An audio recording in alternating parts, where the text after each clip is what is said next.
Well, for more on this, I'm joined by the journalist Sakhr Al-Makhadhi. Thank you very much for coming in to talk to us. As Barbara was saying there, the language from Russia is changing. There is a long way between that language, though, and it translating into a change of vote in the UN Security Council.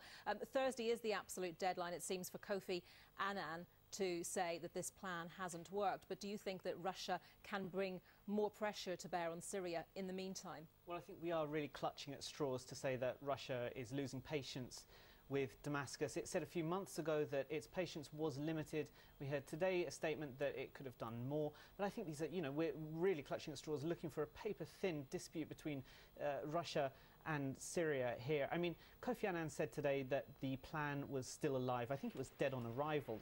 The two sides, the opposition and the government, both signed up to this agreement in bad faith. The opposition wants nothing less than total regime overthrow, and the government itself, of course, can't sign up to any plan that hands over large cities to the opposition because it would be finished. So what happens next? I think Kofi Annan is right to go to Moscow and to go to Beijing to find out what their price is, because they haven't been turned yet, but they could be turned, because at the moment we're going in this circle. We're going in circles, going back to the Security Council, creating new peace plans, bringing it to the Arab League, taking it back up to the Security Council. Unless there's some movement in Moscow, nothing's going to change on the international stage. And at the moment, the Syrian government's calculations are based on its assumption, presumably, that its chances of survival are good. I think it has strengthened itself in recent months. It's been able to crush the rebellion in Homs, where the rebels were able to hold large swathes of that city for a month. People said the regime was finished then and that it was a matter of time. It managed to crush that, and it's been moving from city to city, crushing rebellions across the country. It's now, it seems to have managed to defeat this UN peace plan. It's looking for the next stage. It seems to be in the ascendance now.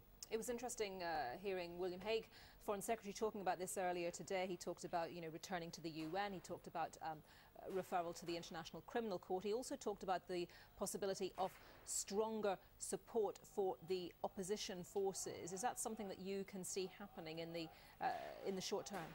The international community, and William Hague especially, has to be seen to be doing something.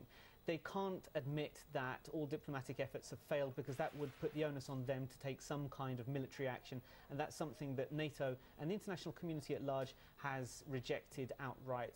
The West has slowly been moving towards some kind of support for the rebels, sending them non-lethal communications equipment, possibly sending them funds as well. But it's something that I think a lot of people are very scared of, because the opposition has no central military command. There is no clear way of getting the funds directly to the rebels, and if the rebels do get these funds, there's no clear outcome. I mean, it could be dispersed widely. These funds and weapons could end up in the hands of people who would be very happy to see Syria end up in civil war, and I think that's something the international community is very fearful of. So, am I correct in thinking that from everything you said, you see the only clear way forward as being Russia and China changing their position and being prepared to really put even more pressure on Syria? Absolutely.